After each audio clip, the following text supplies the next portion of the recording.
नाशिक जिल्ह्यात ऑक्सिजनचे सिलेंडर घेऊन जाणाऱ्या ट्रकला उलटून आग लागली आहे। सटाण्याच्या मध्यवर्ती ठिकाणी ऑक्सिजनचे सिलेंडर असलेला हा ट्रक उलटून ही घटना घडली आहे। सटाण्याजवळच्या विंचूर प्रकाशा महामार्गावर ही घटना घडली आहे। सिलेंडरच्या स्फोटानं घरांच्या काचा फुटल्या आणि नागरिक भयभीत होऊन घराबाहेर पडले।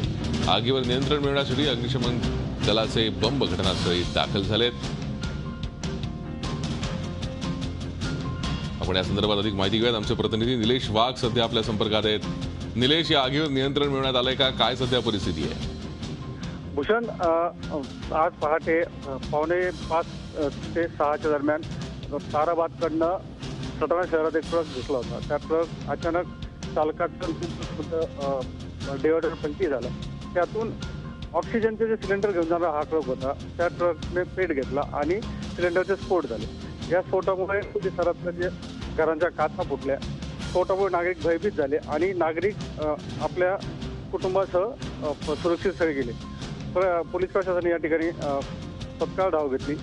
परिसरातल्या मनमाड, मालेगाव या भागातून अग्निशमन दलांना पाचारण करण्यात आलं आणि सध्या आगीवर नियंत्रण मिळवण्याचं काम सुरू आहे। भूषण, धन्यवाद निलेश या सविस्तर माहितीसाठी। सिलेंडर स्फोटामुळे घरांच्या काचा फुटल्या आणि नागरिकांमध्ये भीतीचं वातावरण निर्माण झालं। नक्की काय झालंय हे नागरिकांना कळत होतं। बाहेर आल्यानंतर नक्की प्रकार काय आहे तो या नागरिकांच्या लक्षात आला, मात्र तोवर त्यांनी सुरक्षित स्थळी जाणं पसंत केलं होतं।